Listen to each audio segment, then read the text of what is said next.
태국 뉴스를 가장 쉽고 빠르게 전해주는 영준이의 태국 뉴스룸. 구독과 좋아요는 사랑입니다. 영준이의 태국 뉴스룸 시작합니다. 태국 딱주에서 미얀마 카렌 민병대가 전화금융사기 조직에 의해 강제 송출된 외국인 피해자 261명을 태국 당국에 인도했습니다. 이들은 미얀마 지역에서 구출되어 딱주 국경 물류터미널에서 태국 군 당국에 인계되었습니다. 미얀마 내에는 중국인 약 1만 명, 이외 외국인 7,000명 등 여전히 수많은 외국인이 전화금융사기 조직에 의해 불법 고용된 상태로 남아있다고 밝혔습니다. 푸미탐 태국 부총리는 태국 정부가 미얀마에서 구출된 외국인들을 위한 난민보호소나 수용소를 설치할 계획이 없다고 밝혔습니다. 이는 국가안보 문제뿐만 아니라 인신매매 피해자들이 다시 범죄 조직에 연루될 위험을 줄이기 위한 조치입니다. 태국 정부는 인신매매 근절을 위해 엄격한 단속을 시행하고 있으며 송환 전 개별 조사를 통해 이들이 범죄 조직과 연관이 없는지 철저히 확인할 방침입니다. 정부가 사케오 지역을 방문해 국경보안과 경제활성화 대책을 점검했습니다. 태국 캄보디아 국경에 165km 방책을 건설하고 불법 이주 방지를 위해 2억 8,600만 바트를 투입하며 경찰은 검문 검색과 감시 강화를 추진하고 있습니다. 또한 AI 기반 음성 분석, 가짜 신호탑 설치, 국경 통신망 단속을 통해 사이버 범죄를 차단하고 있으며 모바일 뱅킹 보안을 강화해 175만 개의 불법 계좌를 차단했습니다. 정부는 미얀마 접경 지역에서 시행 중인 전력 연료 통신 차단 조치를 캄보디아 국경으로 확대하며 국경 및 사이버 범죄 근절을 위해 단속을 지속할 계획입니다. 태국 정부가 총기범죄 예방과 공공안전 강화를 위해 1년간 총기 휴대 허가 발급을 중단합니다. 오늘 내무부 대변인은 패텅탄 총리와 아누틴 부총리 겸 내무장관이 서명한 명령이 2월 14일부터 발효된다고 밝혔습니다. 해당 명령은 총기 휴대 허가 발급을 1년간 금지하는 내용을 담고 있습니다. 이번 조치는 불법 총기 휴대 증가와 공공장소에서의 무분별한 총기 사용이 사회적 불안을 초래하고 범죄로 이어지는 것을 방지하기 위한 것입니다.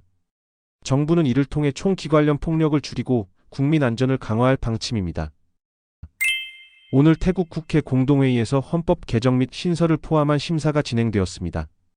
푸아타이당과 국민당이 각각 발의한 두 개정안이 1차 표결을 통과할지가 최대 관건입니다. 두 개정안 모두 헌법 개정 절차를 완화하고 새로운 헌법 제정을 위한 법적 근거를 마련하지만 세부 내용이 다릅니다. 푸아타이당 개정안은 제1장국과의 형태 및 제2장국왕 관련 조항은 개정 대상에서 제외하며 헌법 제정에 200명을 전원 국민 직선으로 선출 180일 내 초안을 작성해야 합니다. 반면 국민당 개정안은 헌법 전체 개정이 가능하며 헌법 제정에 200명 중 100명은 지역구 선출, 100명은 비례대표 방식으로 선출, 360일 내 초안을 작성하도록 했습니다. 개정안이 통과되려면 국회의원 346명 이상 찬성해야 하며 상원의원 최소 67명의 동의도 필요합니다. 현재 국회 구성은 하원 493명, 상원 199명으로 내일 최종 표결에서 개정안이 장벽을 넘을 수 있을지 주목됩니다. 수리아 교통장관이 대중교통요금 20바트 균일제 정책이 시행 1년 2개월 만에 긍정적인 성과를 거두었다고 밝혔습니다. 현재 퍼플라인과 레드라인 2개 노선에서 시행 중이며 이용객 수는 전년 대비 10.8% 증가, 수익은 12.2% 증가했습니다. 정부는 이 정책을 2025년 9월까지 모든 전철 노선에 확대 시행할 계획입니다. 이를 위해 공동교통카드 시스템 법안과 관련 기금이 준비 중이며 법안은 2025년 중반에 공포될 예정입니다. 이용객 증가로 인해 레드라인과 퍼플라인의 수익이 정책 시행 전 수준을 회복하거나 초과할 것으로 예상되며 이에 따라 정부의 보조금 부담도 줄어들 가능성이 있습니다. 태국 에어아시아가 작년 총 2,080만 명의 승객을 수송, 전년 대비 10% 증가했다고 발표했습니다. 국내선 1,310만 명, 국제선 770만 명으로 전체 탑승률은 91%를 기록했습니다. 4분기 실적은 승객 550만 명으로 집계되었으며 인도, 베트남, 네팔, 캄보디아 등 신규 국제 노선 6개를 추가했습니다. 현재 국내선은 코로나19 이전 수준을 회복, 국제선도 85%까지 회복하며 인도, 베트남 대만발 여행객 증가가 주요 요인이 됐습니다. 작년 말 기준 항공기 60대 보유, 2025년 A321네오 6대 추가 도입을 계획하고 있습니다. 마쓰다가 태국을 SUV 마일드 하이브리드 차량의 주요 생산 기지로 삼고 50억 바트 규모의 신규 투자를 단행한다고 발표했습니다. 연간 10만 대 생산 목표로 태국 내수뿐 아니라 일본, 아세안 및 글로벌 시장으로 수출할 계획입니다. 이번 투자는 태국 정부의 전기차 산업전환 지원 정책에 따른 것으로 정부는 마일드 하이브리드 및 하이브리드 차량에 대한 소비세 6에서 12% 감면을 2026년부터 2032년까지 적용합니다.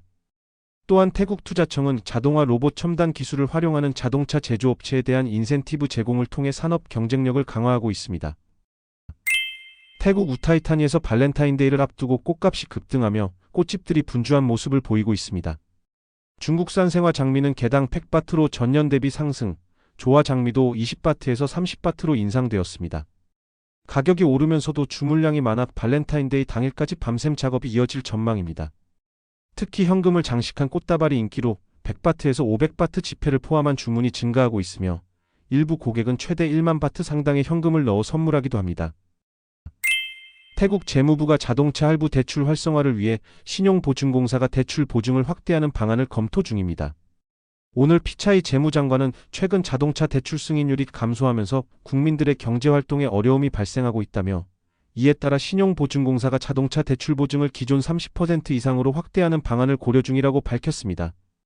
해당 정책은 경제 회복과 소비 촉진을 위한 조치로 먼저 시범 운영 후 단계적으로 확대할 가능성이 있습니다. 피차이 장관은 3-4개월 내 구체적인 시행 방안이 확정될 것이라고 설명했습니다.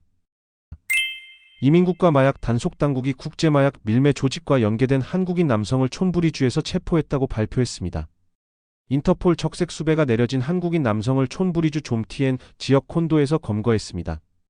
압수된 증거물로는 150지 이상의 메스암페타민, 통신 장비, 그리고 마약을 숨겨 국제 배송하는 데 사용된 개조된 책과 소형 전자기기가 포함되었습니다. 조사 결과 남성은 태국에서 마약을 구입해 개조된 책이나 전자기기에 숨겨 한국으로 밀반출한 것으로 드러났으며 공범인 한국인 아내는 이미 한국에서 체포된 상태입니다. 또한 그는 태국 내 체류 허가가 만료된 상태로 마약 밀매 및 불법 체류 혐의로 기소되었습니다. 이상 영준이의 태국 뉴스룸을 마치겠습니다. 감사합니다.